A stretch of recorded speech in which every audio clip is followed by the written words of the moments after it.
Welcome to Light Warrior Radio, where our mission is to empower sensitive souls to harness their superpowers and shine their light, so together we can co-create heaven on earth. I'm your host, Dr. 𝗟𝗡𝗟𝗣𝗙, author of the #1 best-selling book, Sensitivity is Your Superpower, and founder of the Academy of Light Medicine and the 𝗟𝗚𝗡𝗟𝗡 Healing Method. Thank you for joining me. Hello and welcome to Light Warrior Radio. Today I have a very special guest, Juls Bindi, who I met very recently at the 𝗟𝗚𝗡𝗟𝗏 Foundational Seminar. And we have other shows talking about some of the relationship magic that we did. And we got to talking, and this beautiful, amazing woman told me about the children's book series. And of course, I was like all ears, right? Because I am attempting to write my very first children's book, and she told me about the purpose and the passion behind it, and I was like, oh my gosh, you have to be on the show. So I am very excited to welcome Juls Bindi. Let me tell you a little bit about her. She is a visionary entrepreneur, emotional intelligence coach, founder of the EQ Kids books. She first gained national attention through her appearance on Shark Tank and the success of 𝗟𝗚𝗡𝗞𝗦, one of the most viral pet safety companies in the world. She later expanded into e-mobility with 𝗟𝗚𝗡, generating over 20 million in sales and redefining sustainable urban transport. Now, Juls is on a heartfelt mission to empower the next generation through her publishing company, EQ Kid Books. Her debut release, My Body, My Rules, and that's what we're going to talk about today, is already sparking powerful conversations around boundaries, consent, emotional intelligence in schools and homes. A passionate advocate of safety, sustainability, and emotional well-being, Juls blends her entrepreneurial brilliance with real-life wisdom as a single mom, uplifting kids and families with every story. And you can go to eqkidbooks.com to learn more and get on that mailing list. So Juls, thank you for being here. I'm so excited I get to interview you. Thanks for having me. It's good to see you again. And wow, what a ride we went through that weekend, huh? Yes. I don't know if that was your first time there, but I mean, you've been a long time, student, master, coach, whatever, of this personal growth. And so I think it's really neat to see you go into children's books. Yes, you're an amazing entrepreneur. Yes, you know how to do that, and that's great, and that's going to help you in this field. But tell me about your journey. Like, how did you go from like all of that to wanting to write a child's book, and what was the inspiration behind that? Yeah, I had zero knowledge that I was ever going to be a children's book author, that's for sure. It just kind of fell into my life path, ironically. It all started, obviously I'm a survivor. I've witnessed my sister deal with some very horrific things when I was 4 years old by our next door neighbor. He was babysitting us, and I witnessed him molesting my sister in front of me when I was 4 and she was 6. And I spoke up immediately about this. And moving forward, I ended up manifesting a lot of situations in my life where I had sexual abuse continuously happen for me in my life. And one of the biggest things that people know a lot of knowledge about is the Me Too movement. I was one of the first girls to come out about Harvey Weinstein before the Me Too movement happened. And I had no idea it was going to cause such a big movement when we started doing this. And that's the reason why I really felt the My Body, My Rules, the first book I wrote, was such a vital part of my life and everyone else's life. Having a child, there's a lot of situations that happened, happen, saying, I'll show you mine if you show me yours. And thank goodness it's only children that's been doing that and not adults. As far as we all know, it hasn't happened.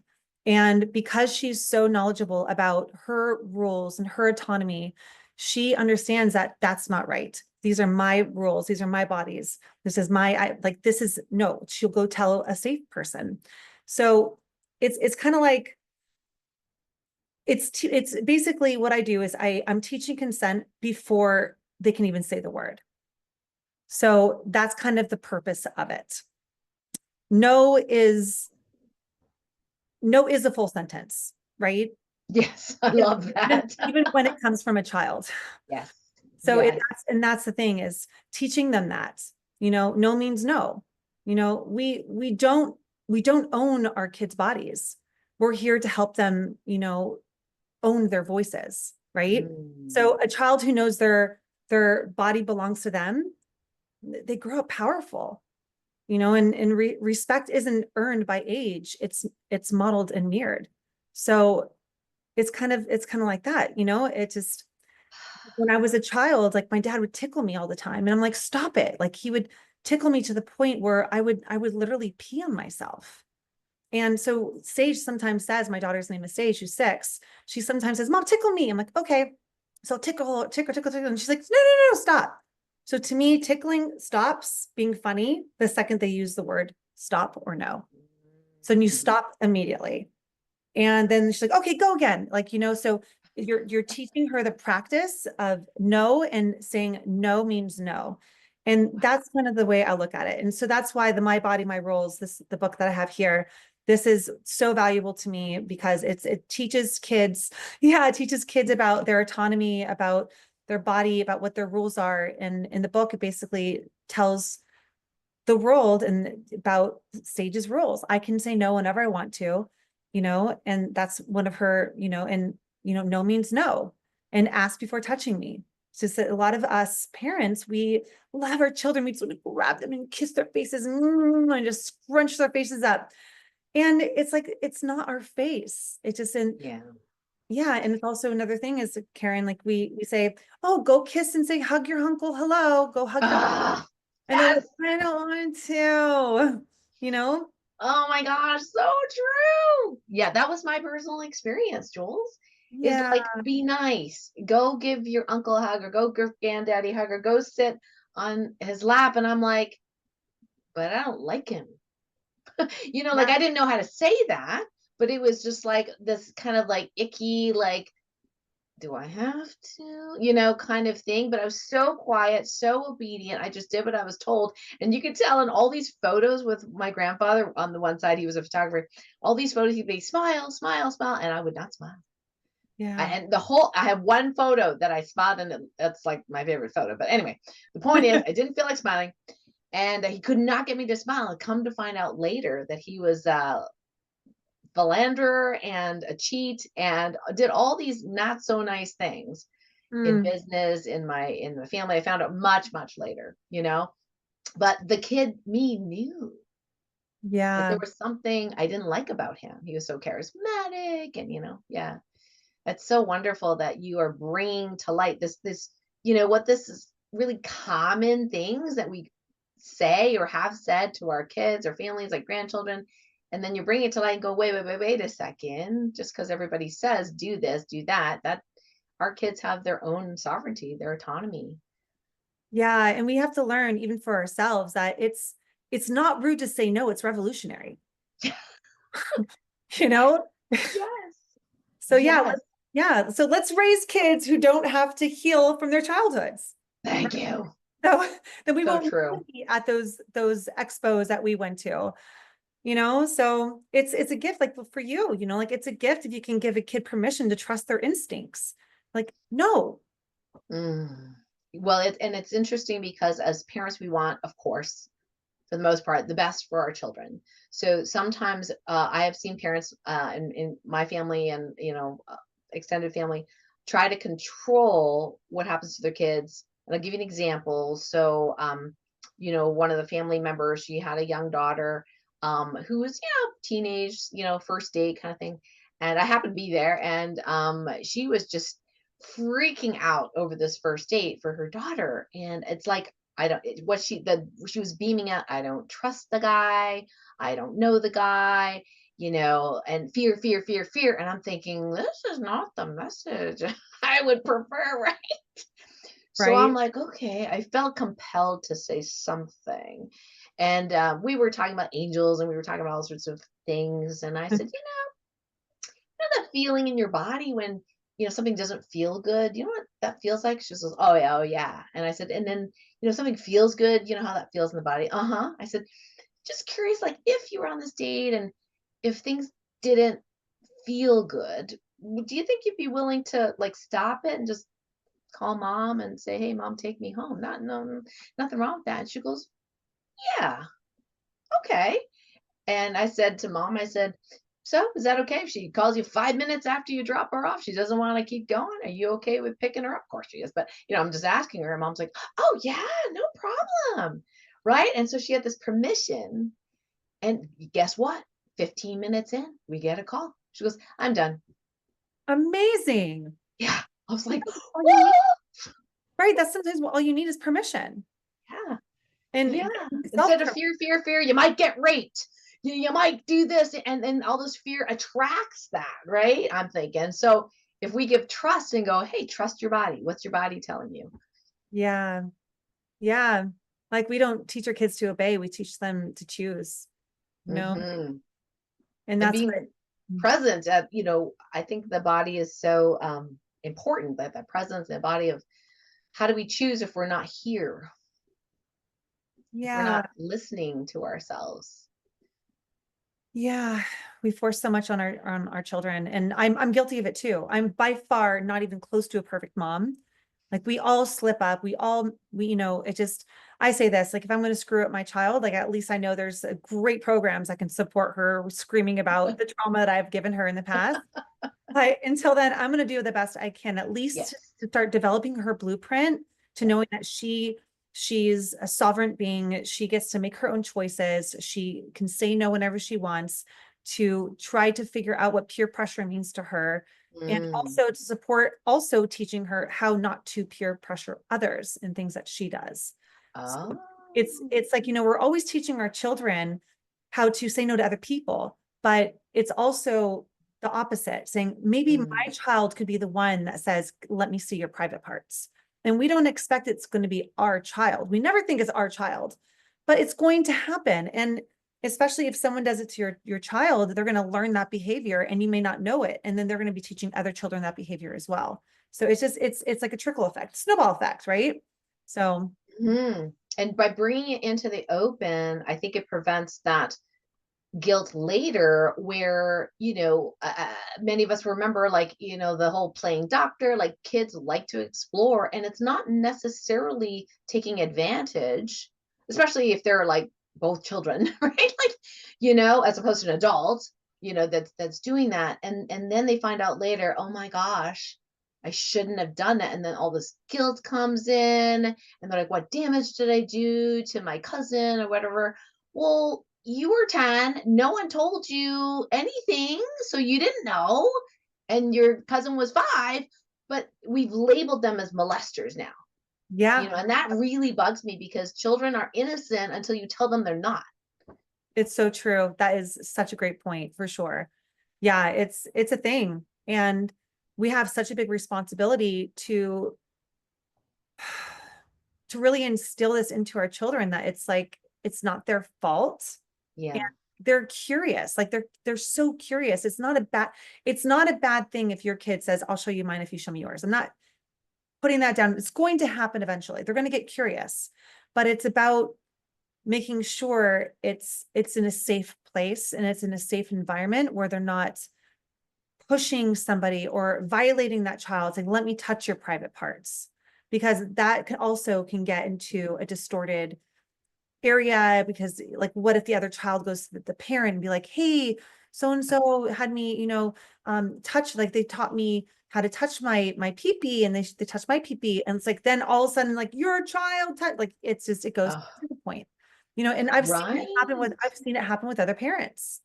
Right, because the parents will then project what they think, good, bad, evil, whatever, onto the situation, which it might have been very innocent. And then now there's two, the one child now feels that, or that their parents feel attacked, right? And then the child that revealed it I shouldn't have revealed that, because now look at all the trouble that I created. And therefore that discourages them from being honest and open in the future. It's like a no-win. Yeah, it's a confusing situation. And again, like I'm still learning myself. But all I know is that's why with the EQ Kid books, my slogan is difficult conversations made easy. So it's just about talking about it. And I think that's the most important part. Am I a certified doctor? No. Am I certified, play therapist? No. but what I am certified in is experience, you know, with the experience that I've been through and how I personally got over my trauma, and I turned my trauma into a superpower. And it no longer has, the story no longer has control over my emotions, which I love. It's like, it's more of like, I can talk about it now as just a story, like a story time. Let me tell you this thing that happened. Yeah. And then, you still, do need to, like, there's other people as you tell the story, and now you're sort of telling a story like you're baking a cake, right? Like, okay, well, here's the ingredient, this is what happened, this is how you make a cake. But other people's reactions, how do you deal with their reactions when they hear the words like sexual trauma or rape or Harvey Weinstein or whatever? Like how do you deal with their stuff? That's a great question. Before I started doing most of the work and working with clients that has the same or similar, stories to mine, people had a joke saying, Jules, you have had so much trauma. When you talk about your stories, you re-traumatize people. And I'm like, I can I'm like, I can definitely see that. Like, it's just the way you say it. It's like, did you ever think you could be re-traumatizing people? I'm like, yes. And it's just like, I'm like, yeah, I never really like, yeah, okay, I get to be more sensitive towards that. So normally I say, hey, can I share a story of my experience of how I changed this story of what happened for me when I was a child and when I was an adult into something that has led me to empower other women like yourself. And the story can be triggering. It can bring up some things for you. And if it brings things up for you, I'm here to support you. Nice. And kind of like what we do is, if something happens to them, like we did the practice, right? So tell me, Karen, like, tell me a story that is convince me that you're a victim, right? Convince me that you're a victim. And I did this before the whole, the institute. It's like I have my clients say, I want you to convince me that you're a victim. And they tell me their stories. And then I say, now I want you to take full ownership and accountability of everything and tell that story exactly the same way. And I've been doing this practice for well over 6 years. And it's frees people. It frees people in saying, wow, this actually, because this happened for me, I never would have been here. I never would have been a doctor. I never would have been in this relationship with my partner. I wouldn't have been able to be me and the essence of me, the core essence of me. And it would have been a totally altered different life. And I did catch that early on where you said for me, very nondescriptly. And I was like, oh yeah. You didn't say to me, you said for me, which everything. Yeah. Everything happens for us. And because it's like, it's the victim mentality, right? If it's happening to you, then it's a victim. If it's for you, and I don't even realize I say that anymore. It's just engraved into my body. It's a habit now in a good, positive way. That's amazing. Yeah. What's great is like we develop so many habits, but they can also be good habits. The way because we, as us, as kids, 80, 70 kids, like the 80s, we didn't have these tools. So it takes sometimes a lot of practice and conditioning in order to change your reprogramming into a positive one, because no matter what, you're lying to yourself. The stories that you've told yourself throughout your whole adult life, your past, when you're a child, they're all perspective of you. They're all lies. So why not lie to yourself in a more positive way than a negative one? Because it's just a higher vibration. And either way, if it's a positive story or negative, it's still just a perspective and it's still a lie. But you make it your truth is the thing. So did you see it? The dragon was blue or was it purple? You say blue, I say purple. It's both the same. It's blue and purple, but it's just our perspective, how we see it. Right. I love that. And what I hear you say is that, our perceptual lens really dictates our experience. And since the perceptual lens is not actually fact, right? It's not actually what is, it's our perception of what is. It's our evaluation, our judgment, our observation, we put words around it. I remember reading the fourth agreement, fifth, the four agreements, the five agreements, he talks about that. And that you might as well tell yourself the story or perception that serves rather than one that disempowers. And I love that. Yeah, for sure. Yeah. Well, and I'm just curious about this, the exercise that we had about, convincing our partner, or in this case, you're the coach, that we're completely the victim and then turning it around. How much pushback do you get on that one? The turnaround part. Yeah, it's, when someone is taking ownership and accountability of their story, it makes conversations go so much easier. But first, allowing somebody to talk into the victim, you're not bypassing, right? Because there's a lot of people say, Right. well, don't, I don't want to, you're a victim. Add to it.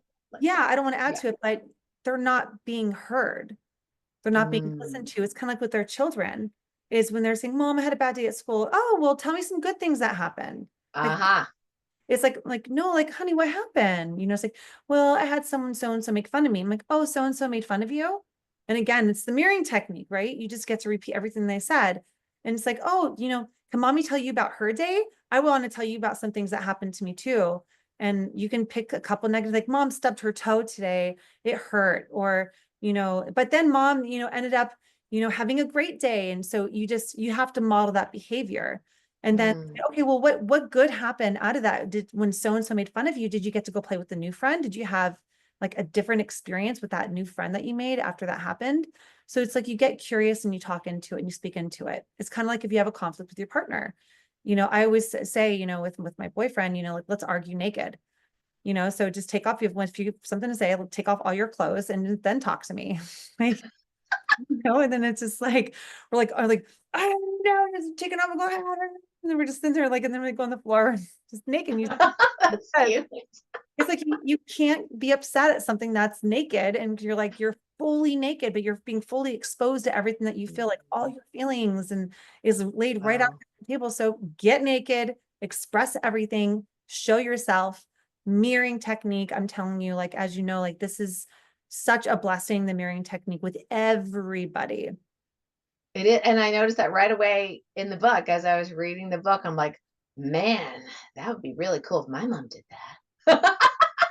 Right? Younger, you know. I was like, wow, what a great parent. But it's a wonderful example, of how all of us, not just children, would love to be received by and heard, Yeah. right? By our parents. Yeah.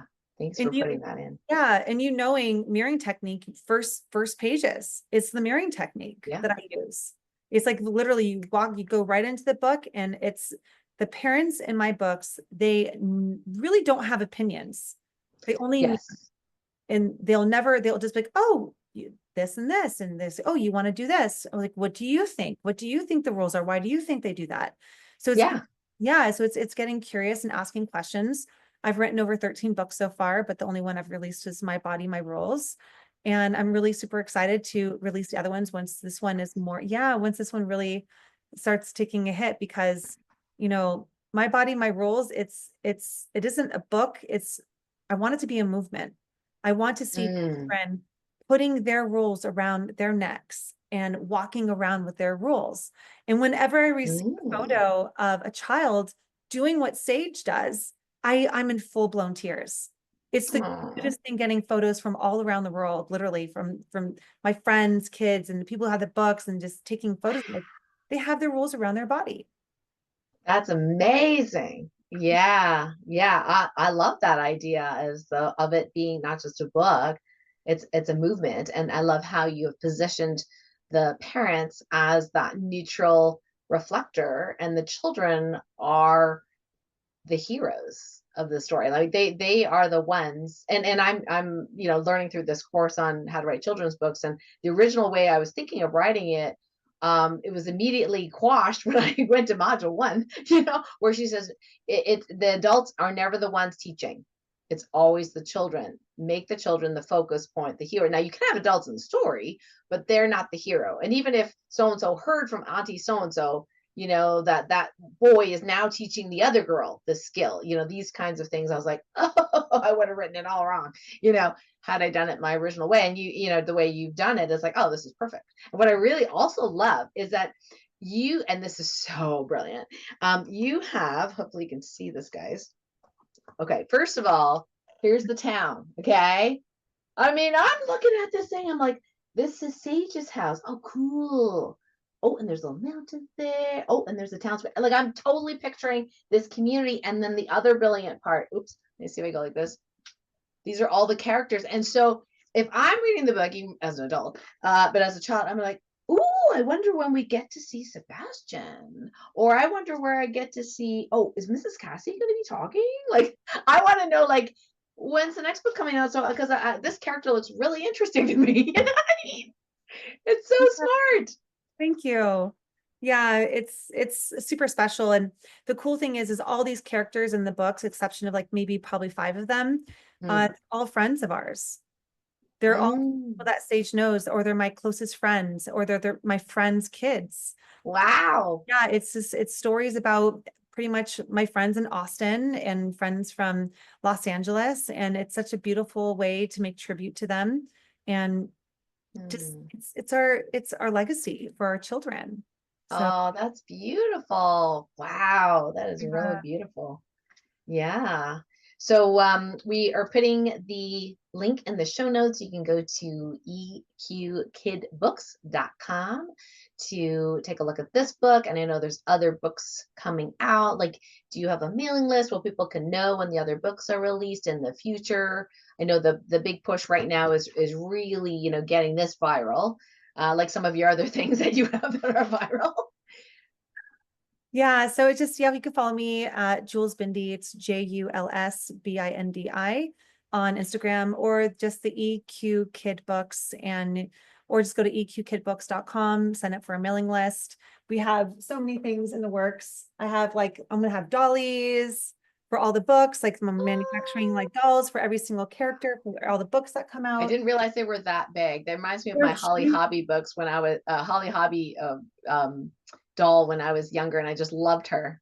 Yeah, they're huge. I wanted Oh to my gosh, look at that. because normally for me, it's like when you have a large toy, you can just put your whole body around it. Yes. It gives you more comfort, holding and caressing it and stuff. So it's fun. I'm really enjoying this. And with every book too, you can also get a My Body, My Rules activity coloring book as well. So Right. yeah, it dives deeper into what the book is about, and also teaches kids about what your safety bubble looks like, because you don't know what safety bubbles are really. It's like, when you walk outside, you're going into a big crowd, you're like, I'm going to put a safety bubble around me. And if you don't know the distance that your child wants to be away from strangers and it's entering into their field, it's just like, they're going to get uncomfortable. They're going to just like go into their shell. And their safety bubble by themselves is different from the safety bubble from parents, from from their friends. So who's allowed in your safety bubble, and it talks about that and really supports. Oh, cool. That's in the coloring book. Yeah, and also no, that's the coloring book. And so if you also go to the website, you'll see a free activity. I actually give that activity away for free if it just sign up for it, and then it gives you a PDF of 2 pages of how to do an activity with your child about drawing with chalk, about what your safety bubble looks like. So I feel that's very important. Yeah, that is great. I remember before, I've changed it a little bit now, but as a empathic, sensitive soul, I could feel everybody else's stuff. And if they got too close to me, I'd be like, get away, right? But I even had when I was teaching at UCLA, I had a medical resident, and she would constantly talk to me like and she was very sensitive. So I'm like, why is Susan talking to me? Her face is right. And I'd back away, and she'd come forward, and I'd back away, and I never ended up telling her, I actually feel really uncomfortable when you're standing that close to me, right? And that's because I never learned to speak up as a child of Yeah, what was okay and what wasn't okay. So I think it's so important, the work that you're doing. thank you. Yeah. Boundaries aren't disrespectful, they're self-respect. Yes. Yes. And I love what you said earlier about the curiosity, asking questions, how the parents are neutral in the books. The asking questions part, so much of the time, I think parents like to fix and help, and they think they're being helpful. So they're giving advice and they're trying to reassure the child. And you and I will remember that, from what Dr. Wolf was saying about the conscious conversation of that reassurance is for us, not for the other person.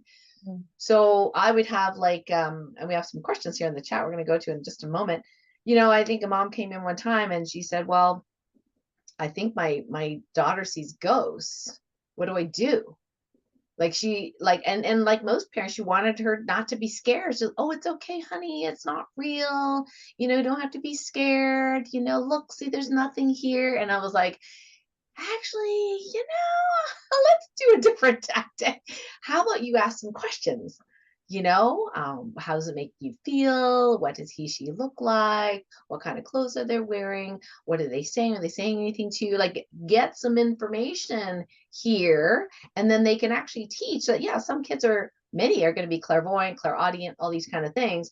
And so they can actually even say no to the ghost or the demon or whatever is in their field. It's like, no, I am not talking to you, leave, right? Or in my case, we just teach them how to heal it, which is like 3 words. So I think this whole question, like being fully present and listening to the question, is so important. I'm so glad that you're modeling this so well in the book.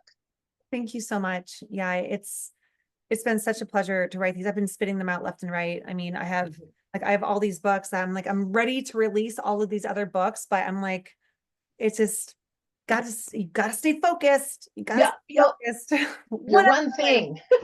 One thing, and do one thing right, and then you duplicate it. Yes, that's right. So tell us about your coaching practice. Like, what is you see private clients, group stuff? Like, what do you do right now? Yeah, so I have a coaching program called Unshakable, and it's donation-based coaching. You can donate $5, and people donate $400 for just one drop-in. And it's the first Thursday and the third Thursday of each month. And what that does is it supports people with changing their stories, getting out of victim mentality, and it supports with just body regulation and understanding that it's like you can hold, like, for an example, the concept that the 90-second rule, if something bothers you and it hits you really hard for 90 seconds, after 90 seconds, it's actually your choice to hold on to that feeling or not. So it's like little key things, like little studies that I throw in there to make sure people are very aware of it. And I have people do workbooks and practices and be very mindful of their words and what they're creating in their space. So buddy programs, whatnot. And then I do one-on-one coaching with a 3-month container for one-on-one private clients and stuff that want to go in deeper, dive in deeper. And I have clients I have a lot of clients that deal with sexual traumas and stuff like that. Because they're just like, I want to be able to change the story like you did. And I can just, I've had some amazing results, and I'm super, super proud of them. And it's been an incredible journey with them. Oh, that feels so good. And everything that you went through is for this beautiful purpose of helping be a way shower for others who, know that it doesn't have to be, you'd be like, this is an example. And I'm like, they can aspire to that freedom of being able to be aware of their story, but not be ruled by it. Yeah. And one thing that I tell people is, yes, you were hurt, you were touched, you were taken advantage of by this person. And with you holding on to this, that person is still touching you. Yeah. And until you feel you're tired of being touched and harmed by this person, you get to say when. Yep. Yeah. Beautiful. And going back to the group coaching sessions, you said there's donation first and third Thursday, was it? Yeah, the first and third Thursday of each month. And it goes all to a 501(c)(3). So whatever you donate, it's a tax write-off for your business. You can actually pay for it with your company, and it's a tax write-off for your company. Wow, you went to all that trouble. No, I mean, I say all that trouble because I don't know all that, how to do that, but that's amazing. That is amazing. Yeah. And so like who is a right fit for that? That's a great question. It's interesting. I have moms who can barely afford to put food on the table, and they donate the minimum, the $5. And then I have also someone that drops in that he runs a fund that just placed an offer in for the Boston Red Sox, so I have such a diverse people like that drop in. And it's amazing that these type of folks come in all in the same group, Mm. as they say, like, wow, every single person has problems. And it supports people with changing their stories, because when I put people in the hot seat in these Zoom sessions, is they're learning from listening. And because a lot of people are scared to speak up about their trauma, and when they're hearing someone that's very powerful speaking, in their sense powerful because it's a money thing for them. It's like some people say, oh, you have a lot of money, that means you're powerful. No, sometimes the moms have the most powerful stories and impact the billionaires. Oh, very cool. Okay, so what I'm hearing is that there's a diverse range of people who choose to come in and are being supported. And sometimes you'll do these, well, each time you'll do these hot seats, and then other people are learning from their stories that can really impact. And that even if they're not ready to speak up or ready to really be seen, but they can still be impacted by these people. And it could be somebody that doesn't have any money at all, right? Or somebody that, earns millions or billions of dollars, but they all have something in common, and that is really wanting to evolve themselves, get to change their story, or to live through their story and benefit from it. And that's amazing. That's great. And it's so much fun. It's very rewarding because we all have a story that we are stuck on. I still have stories that I'm stuck on. And me being in my own container, it supports me and holds me accountable on my own to do the same. And you, Right. yeah, Yeah, that's true. I was just laughing the other day. I had this little back pain thing, and I'm like, I know I should sit down and do my 𝗟𝗡𝗡𝗟 healing method on it, but I'm like too busy, and it's not that bad. But then I had to do a class. And then I was like, okay, so I'm like, well, during the class, I'll just do my example. Okay, I'm doing my evaluation, I'm doing the healing, right? And what do you know? I'm like, so much better. right? It keeps us For accountable. And the thing is, it's interesting, Karen, that we actually go into the field that we want to continuously learn ourselves. Yes. It's like, I want to be the best mom I possibly can be. Mhm. What better way in teaching emotional intelligence to children is the Mm. number one thing I always wanted with my child, especially when I got divorced, was 100% presence with her. So it's like I had that cutoff, I'm working and grinding from, right moment when I drop her off at school from 8 and then till 3 p.m. And then I shut off and I'm playing with her. I'm present with her. I'm Wow. doing whatever she wants to do, because we only had that short period with our children. Yeah. When they get older, it's less, because Sage goes to bed by 6:30. So I only have literally Oh. 3 hours to make an impact with her and to be present with Mm. her. So yeah. I get it. I get it. And where can people find the group sessions that they can sign up for, like ad hoc? This is super easy. It's at EQ Kid Books. On the top, it says Unshakable. Because EQ Kid Books is a nonprofit, I wanted to put it in that, because if I'm teaching children emotional intelligence, I'm not able to skip out on the adults, because the adults are who Ah, raise the children. And right. all those donations end up going to the EQ Kid Books and funding that nonprofit, because anytime someone buys a book, I donate to a foster care program. I donate, if I'm speaking at a school and doing a reading for a school, then I donate whatever books I can. So if we sold over, 3,000 books, I tell the school my speakers, my speaker's fee is this much, or you can buy this many books, but I have 5,000 books I can donate from sales to students that cannot afford, that are on low income or whatnot. So Ooh. that's what I do, is that I have those books now that I can make sure incentivize also to get into the schools, because this is so, so important. Knowing your rules for your body, for your children. I mean, this is the foundation of their blueprint at this age. So this is the only time we really have it in order to just grind into them about Mm. no, like it's okay to say no. And it's so important to me. Obviously, and thankfully too that it is. And could you give us a little before we go to questions in a moment, a little sneak peek about perhaps the topics of the other books? Yeah, sure. Yeah. So I have Welcome to Harmony Hills. So what's interesting is Welcome to Harmony Hills. This is actually book 1 in the series. And this explains why they're animal people and how they got to Harmony Oh. Hills. And this one's actually about divorce, or it's about the father passed away, or it's about the father disappeared. But that, there's a separation somewhere in the family. Mm. And, the character Sage is confused about it, and she has questions about it. And now she's goes to a different location, and she has new friends. So it's about, looking at every day as opening up a new Christmas present. And it's not about dismissing her feelings about what's happening in the family, but it's addressing it, and it supports families having the conversations, like, like, I'm really sad about dad. And then in the book, the kid could pause and be like, hey, mom, I'm actually really sad about dad, or dad, I'm really sad about mom. And so it's Mm. not giving you the information. For me, when Sage reads it, when I read it to my daughter, it's about divorce. But if my friend Brooke reads it to her children, it's about, their father committed suicide.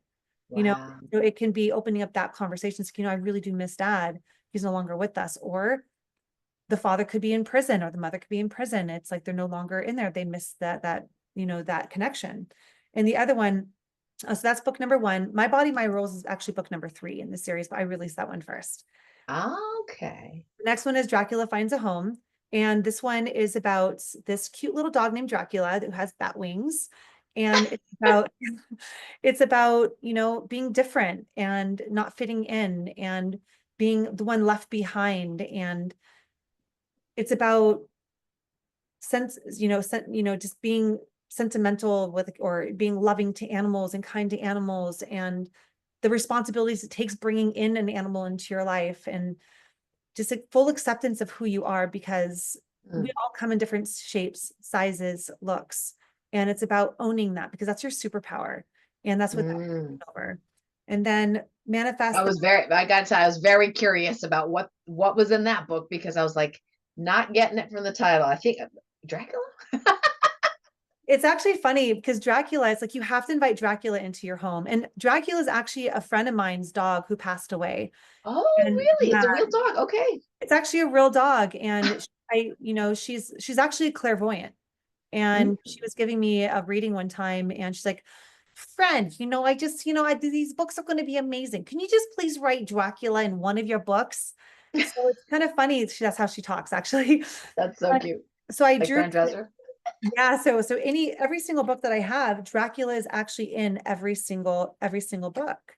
And Ah, my rules, you'll see Dracula. You'll see Dracula right here. You'll see Dracula on the couch. You'll see okay. And so there's a lot of Easter eggs in these books, but it doesn't make sense until you see the rest of the series. Ah, ooh, okay, Yeah. okay. Like on Yeah. yeah, it's pretty special. It's fun. And the other one I wrote is Manifest the Best Day Ever. And that one's about, basically owning your words, right? It's like, yeah, you could have a bad day, but you can change your day at any point, at any time you want, because your words are powerful. And that's what this Mm. one talks about. And it's about the snowball effect, how, if be upset, be hurt, but whenever you're ready, you can turn your day around anytime you want to. So it's not about bypassing, it's about acceptance, and be like, Yes. okay, how can we turn this into a win? And that's what that book focuses on. And those are the ones I have in the copies as of right now. They're ready to go. But I have Okay, okay. my Heart of Emotions. I have Cookies and Lemonade. I have Stranger Danger. I have so many of them that I've written, and I'm really excited to release. Wow, you're very prolific. That's amazing. Yes. Oh, though, good. That'll inspire me to keep going on my first one. Yeah, thanks for asking, because no one's ever asked me that question, what those ones were about. And so that was Oh, that's funny. Yeah, I was just like, "Ooh, what do we have to look forward to?" Oh, that is really, really cool. So we have the links in the show notes, guys, on how to connect with Jules, the Unshakable, as well as the first kid book that is released, and is this one, My Body, My Rules. And all the characters are in here are actually real people, guys. Well, they might not have the same look and ears, but they're real people in Jules's life. And we're going to open it up to our live VIP audience here in case they have any comments, questions.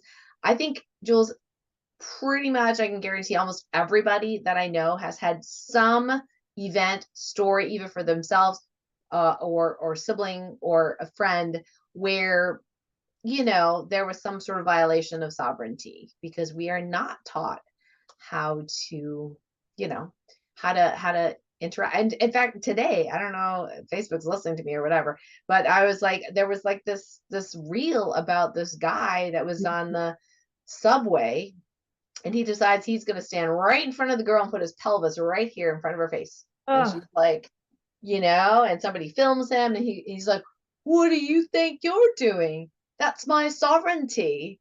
Give me your phone. I'm gonna erase that because that's my private.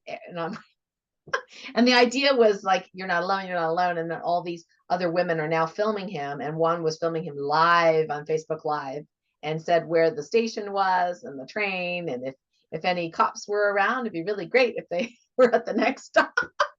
oh my goodness. Yeah, but it's like we're just so used to putting up with it. Now, Sharon, is it okay? Now, Sharon, you put it in a private message, but I think it's a really good question. Is that okay if I share that? Or maybe you want to unmute and share it about Catholic Well, school? I'm kind of embarrassed to share it. Oh, yeah, I had something very similar. So, Okay, well, okay, I went to Catholic schools, and we were always taught, the nuns always taught not to wear anything that would show our boobs. And I was, a big-breasted person, very young. And so I wonder how, I see what you're wearing and you're beautiful.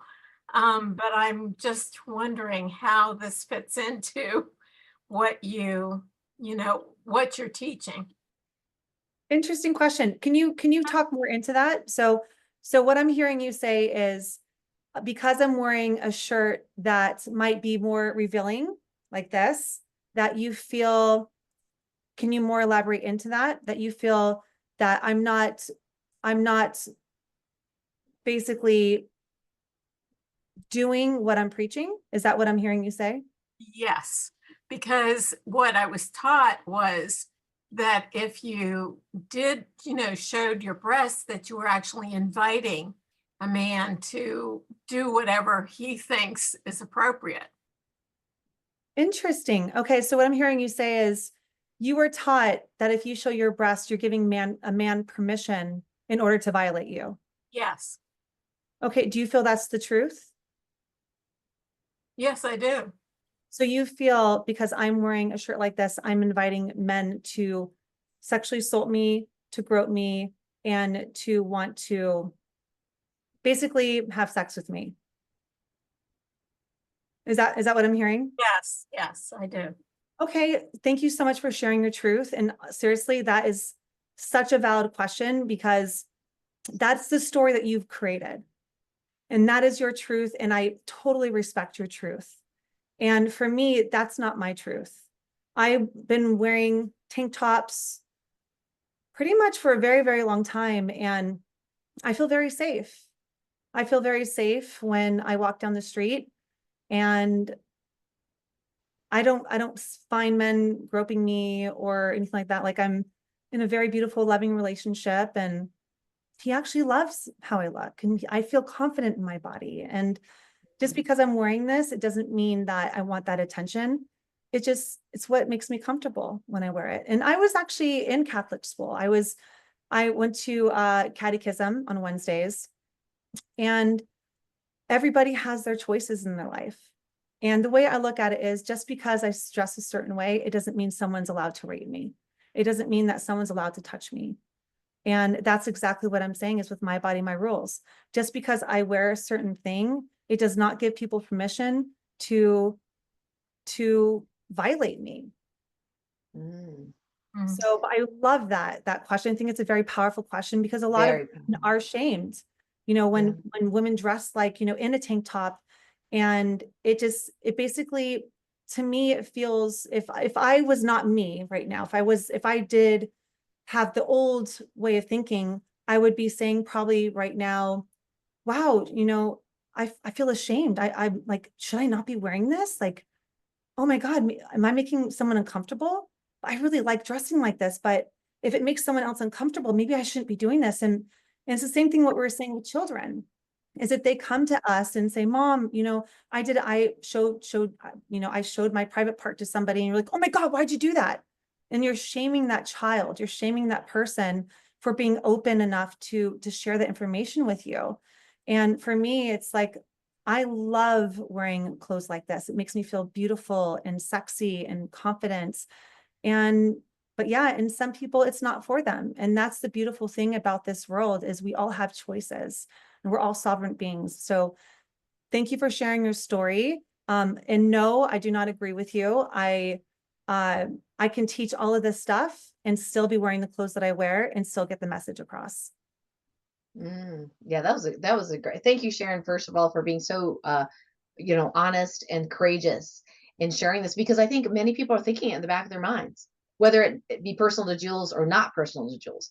And here's the thing, I very much thought it was my fault if I got certain attention that I did not want. And I would change myself. Like, I'd go to a conference and I'd be the only woman doctor, in the conference.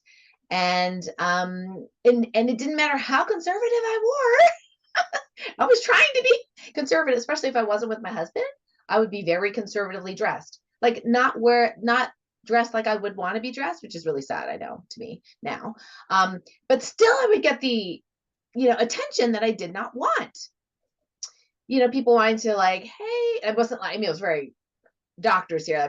It was not like, hey, baby, like, not kind of that, but it'd be like, they'd hang around, they'd want to, like, have lunch with me, and I could freaking not say no.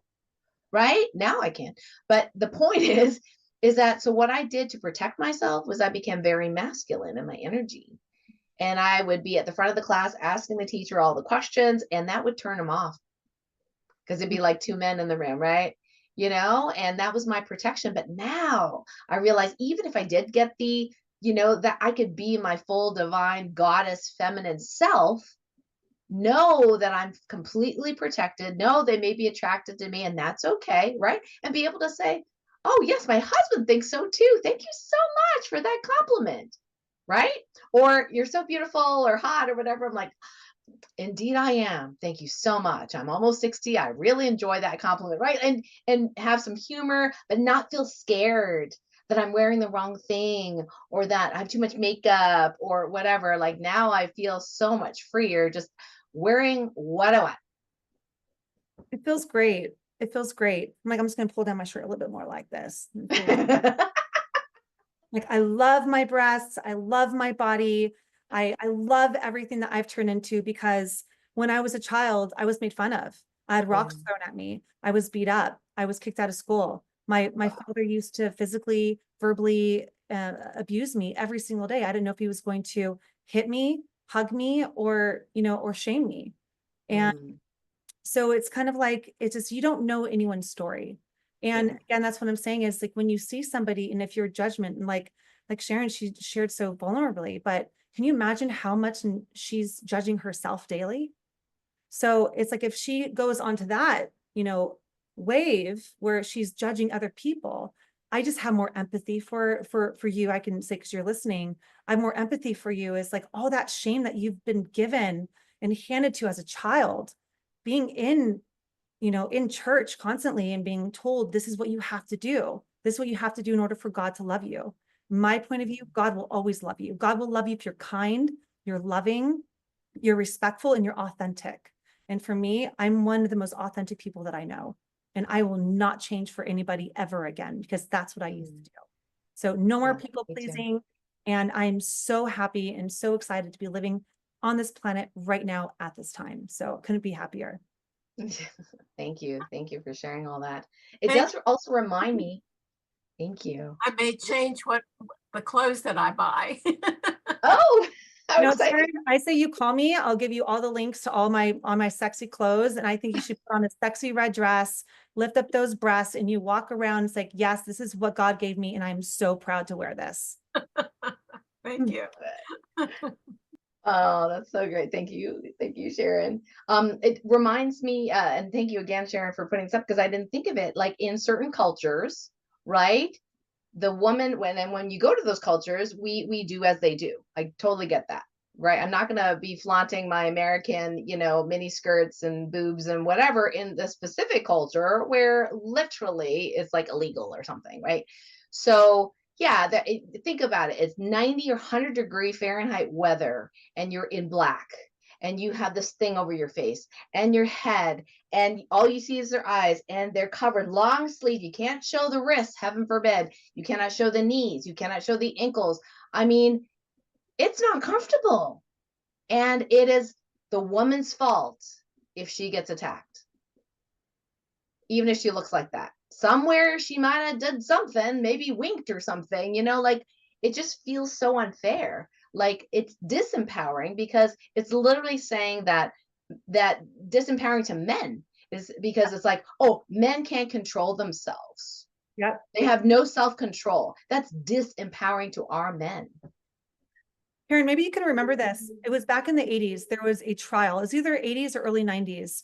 And a woman was raped. And there was a trial on this to see if he was guilty or not. I'm trying to remember what this is. And I remember very specifically they were asking her specifically, well, were you wearing pantyhose? And she says, I was not wearing pantyhose. And he said, well, then you were asking to get raped, weren't you? All women have to wear pantyhose if you're wearing a skirt because that's easy access. So, and I remember that very clearly as a child. Wow. I don't even remember how old I was. I really want to look this up. So I don't remember specifically, but I remember that was the topic in court. That Yeah. was a true, like, oh my gosh. They probably still ask those questions in court. Maybe not pantyhose, right? But I think they still are doing that. Even my girlfriend here, and this was like, what, 20-something years ago, her boyfriend was a psychopath. She learned that later. But I learned it firsthand when he was going through this whole thing with her, and she was at my house shaking. She was so scared of him, and then we had the cops there. We had the state trooper there. I walk out of that room for a minute. The state trooper comes in and he says, oh, honey, you want your passport back? He's got your passport. Just doll yourself up, put a nice dress on, and go in there and, charm them, get your passport back, right? She was so scared, crying. I heard this later, and I'm like, where is that state trooper? Who is he? What's his name? What's his badge number? I was livid. I'm like, she is freaking scared. She thinks she's going to die. And you're telling her to dress up nice and cute and sexy to get her passport? Like, are you nuts? Do you not have any training at all? Probably not. But anyway, yeah, that was my rant. Great rant. But it's happened. It happens every single day. Like, I don't know what the statistics are exactly right now, but literally someone's probably getting raped right now in on this planet. And it's happening. And it's because it's entitlement of men saying, well, she dresses like that, so we get to take, she asked for it. And it's not true.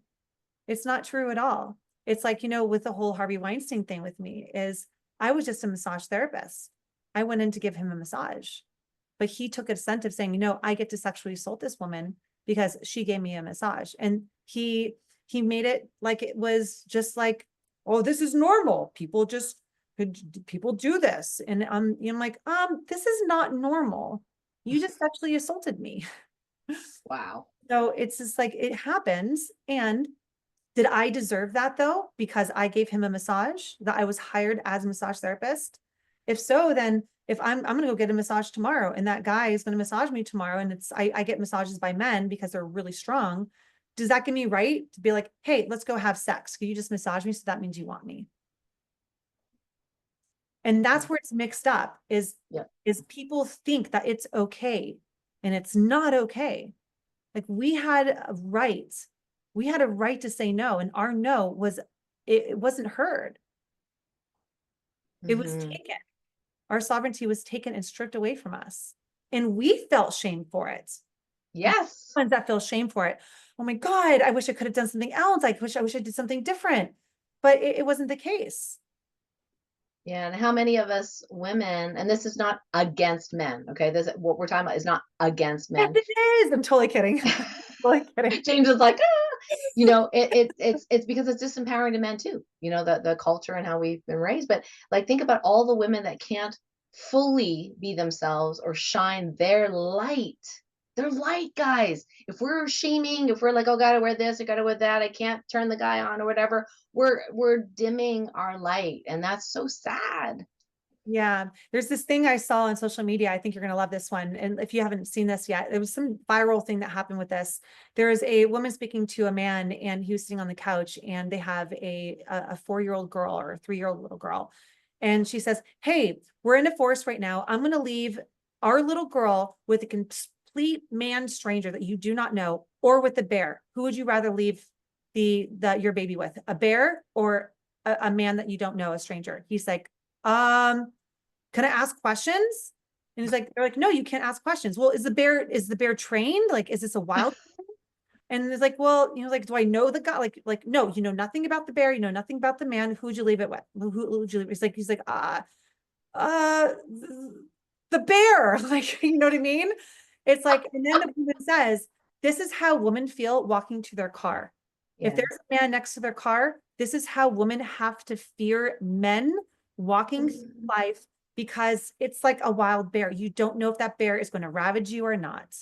Oh man. And it's kind of like, again, what Sharon said. It's like with Catholics, they, like, cover your body. Don't make it even an option for them. Make yourself look ugly, but cover yourself. Make sure they can't see your body.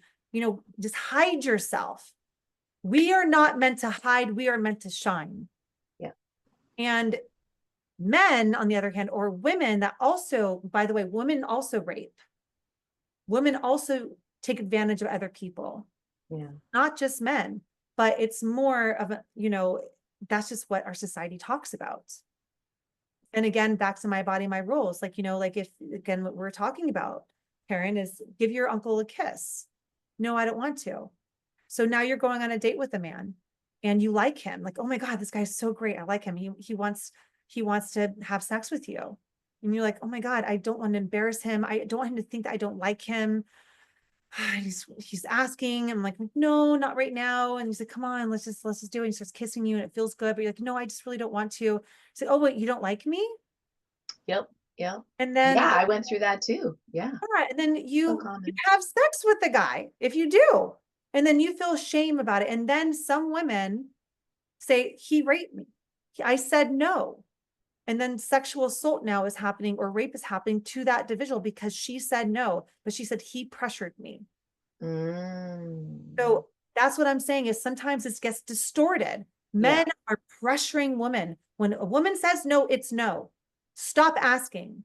And a woman, yes, her no now could be a yes later, and her yes now can be a no later. But we were trained as individuals, as children, not to embarrass the other person. Don't That is embarrass me. true. Go hug your uncle. So what do we say, Karen? "Okay, just hurry up and get it over with." Yes, it's true. That's kissing me. Hurry up and get it over with. Yep. So what do we think when we're with that guy we like? Mm. Hurry up and get it over with. Yeah. Embarrassment is not bearable. I don't want to Mm. hurt his feelings. Yeah, that's a big one, not wanting to hurt the boyfriend, the spouse, the whatever feelings, And there's all these jokes on TV around, "Oh, I've got a headache, honey," or like, yeah, it's the woman's way of saying no, because in our society, we never get that modeled. Yeah, and luckily I was a virgin till I was 22. I waited for a very long time to have sex. My sister was 21. And that was because I watched my sister get molested in front of me when I was 4. Mm. And I remember all the details. I remember her on the couch. I remember the blood on his hand. I remember all the details. Mm. And it's kind of like I went the opposite. I said, "I'm going to do massage work to heal people and touch people with love, not with violence." Wow. Wow. Yeah, that's amazing. Now we do have, well, we're actually over time, but Oh, Jules, I think you and I are keep going here. I'd love to invite some of our studio audience, our VIPs, to please, if you have another question or you need some mini coaching perhaps, or, a situation, I'm sure that let's talk it out. Christina says very helpful information. Thank you both. So thank you, Christina, for putting that in the chat. You can either put in the chat or you can just unmute if you have a comment, and even if you have a disagreement, you know what I mean? Like, it's okay. We're open to hearing, other men and women, and where you're at, what your story is, what your angle is. So feel free to ask a question. I'm wondering if, is my co-host have a question by any chance? How does it feel as a guy listening to all this? Do you feel attacked or do you feel empowered?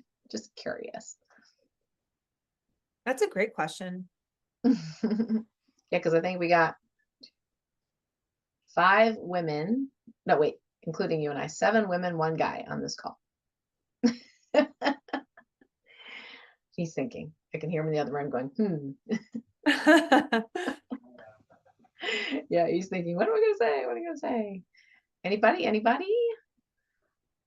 Any thoughts, any comments, anything at all? I know we've gone really deep in various different places, and we can continue talking about different cultures and things like that. And it's funny, I'm just going to tell a little funny story. Oh yes, Catherine. And advice for a 13-year-old with severe anorexia. Oh yeah, that's a good question. That's a good question. Is that a relative of yours? Just curious, or friend?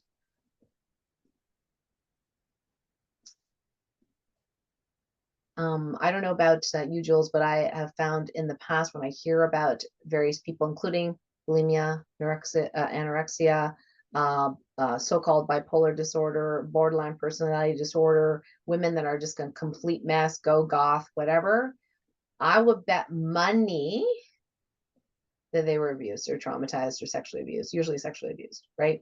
And one time my friend asked me about someone's, a friend's daughter.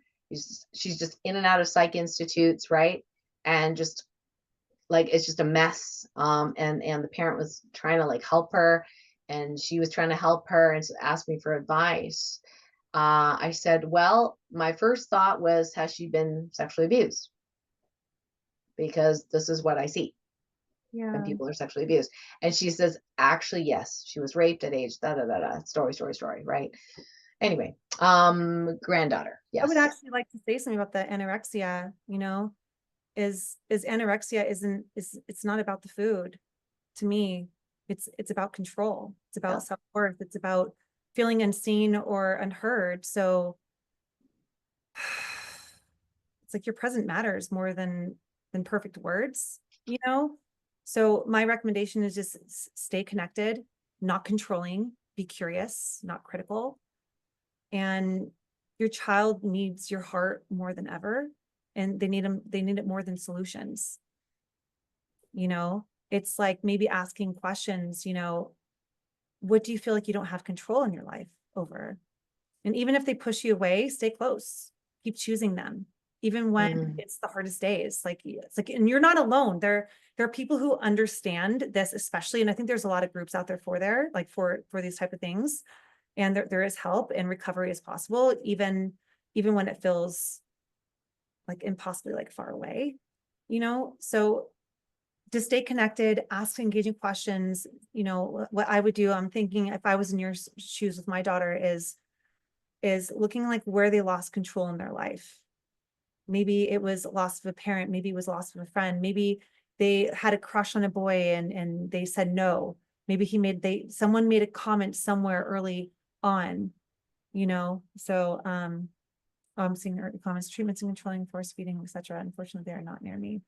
Yeah, and it just being there and just maybe supporting your children, saying, it's not about the food. It's about where do they lose control of their life, or where do they feel they cannot control, and maybe having them make a list of saying, what are things that you feel are out of control, and what do you feel you do have control in your life? And then doing the negatives and doing the positives. So giving them a chance to say, this is what I can control, and this is what I feel like I cannot control, and seeing where you can support that balance in their life. So that's what I just felt right now. And again, I'm not dealing with anorexia. I'm not dealing with that type of situation, fortunately. I'm so sorry that you are, and your granddaughter's in my prayers. Yes. Thank you. That was a great question, Catherine. Beautiful. Control is definitely the theme for the most part that I've seen as well. And just everything you've already covered around reflective listening. We were talking about early on, the skill sets we learned at the 𝗟𝗡𝗡 Institute, just being there and listening, but not just listening to give advice, right? That's a roadblock. It's just reflective listening. I hear you say da da da da, and you feel da da da da da, right? And she probably, if someone has to force feed a tube down her, right? Yeah. Does she have control over that? Apparently not. So no one's listening. No one's listening, and this is her way of getting attention to try to force people to listen, but it's expressed in this kind of, you know, less than healthy way, but at the same time, everyone's giving her the message that she is broken. Yeah. And if you're broken, you're not loved. You need to be fixed. And you and I know, Jules, we want to fix them because we don't feel good. We feel like we're a bad parent. We have a child that has, this disorder and she's not fixed yet. So that means that we make that mean that we are bad parents. And heaven forbid we are bad parents. We're not bad parents. We're going to try everything we can to fix her. So we aren't perceived as bad parents, and at the end of the day, a lot of times our actions as parents or whoever is all about us, not about the being that is present. Yeah. And I think you get to believe in your granddaughter's wholeness, even when she can't, you know? Yeah. And by the way, I just want to let you know, you're not, I don't feel like you guys are forcing her. I think you're fighting for her. And I think she needs that. And she needs to really see people fighting for her at this time. Mm. And I don't want to shame what you guys are doing at all, because, force feeding, it's like, again, a control thing, but it's kind of like she's not fighting for herself, so someone else is. And sometimes that's all you need, is just one person to believe in you. Just one person. Yeah, that's a great point. Thank you so much. Um, Yes, and Catherine, grandma not involved in decisions, certainly. Yeah, in this case, all you got is reflective listening and questions and open-ended questions. And that is a skill in of itself, and it can save lives. Just doing that. yeah. So I encourage you to continue that practice. Well, I think we better wrap up, Jules. Is there any last words of wisdom you would like to share? Forgiveness. Mm.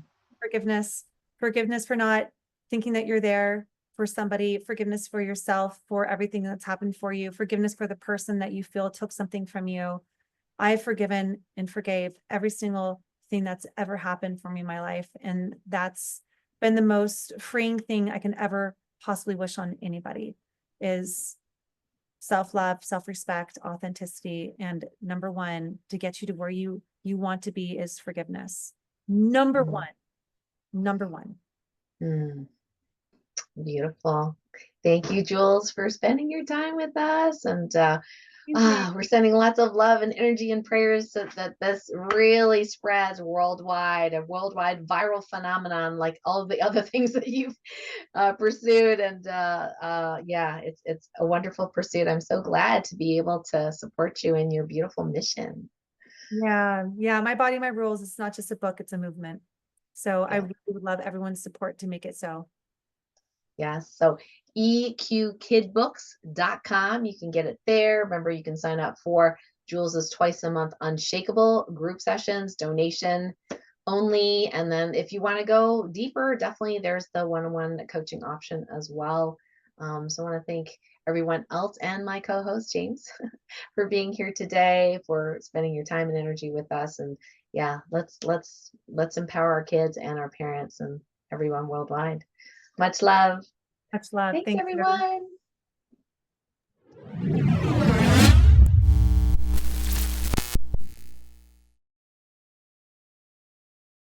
Hey, thanks so much for watching this video. If it resonated with you, would love for you to hit subscribe and the like button, and perhaps share it with someone who's like-minded who would appreciate it. And in the meantime, would love to connect with you in my light medicine community. It's absolutely free to join, and it's for sensitive souls who wish to receive love and support, and also to share who they really are. It's a safe space for each of us to really shine. So I'll put the link below, as well as this week's offerings and freebies, and we will see you there.